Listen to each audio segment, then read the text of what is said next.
నాలు నిజానికి అన్నయ్య బాడీని అలా పెట్టుకుని నా నోట మాటలు రావట్లేదు. అది మా ఏరియాలో జరగడం,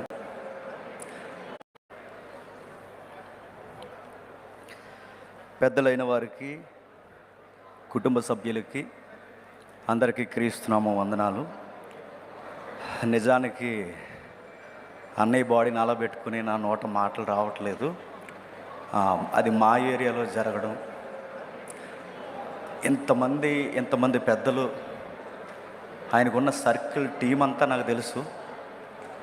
అంత ఉన్న అనాథ శవన గల రోడ్డు పక్కన పడిపోయేసరికి నేను చాలా సలించిపోయాను. ఆ రోజు ఫస్ట్ టైం మా దగ్గరికి మీటింగ్కి వచ్చినప్పుడు మణిపూర్కి సహాయం చేయాలనే విషయాల్లో మేము మాట్లాడుకుంటున్నాం.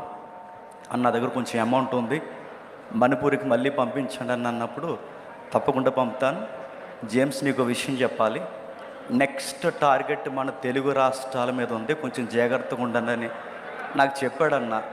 ఆ మాట చెప్పిన తర్వాత అది ఆయనకే జరగడం ఈ రోజుకి నేను తట్టుకోలేకపోతున్నాను. ఆ మాటని మాకు జాగ్రత్త చెప్పిన ఆయనకే మొట్టమొదటి ప్రమాదం జరగడం, తెలుగు రాష్ట్రాల మీద మళ్ళీ కన్ను పడింది, జాగ్రత్తగా ఉండండి అని.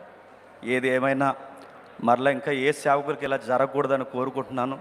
మన క్రైస్తవ్యంలో ఒక ఐక్యత ఉండాలి.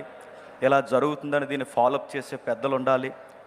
చనిపోయిన తర్వాత ఎంత సానుభూతి చూపిస్తున్నారు, ప్రమాదానికి ముందే అందరూ ఒక ఐక్యతతో ఉంటే ఇంకా బాగుంటుందని మనస్ఫూర్తిగా కోరుకుంటూ అన్నకి, ఆయన కుటుంబానికి నేను ప్రగాఢ సానుభూతి తెలియజేస్తున్నాను. సరే.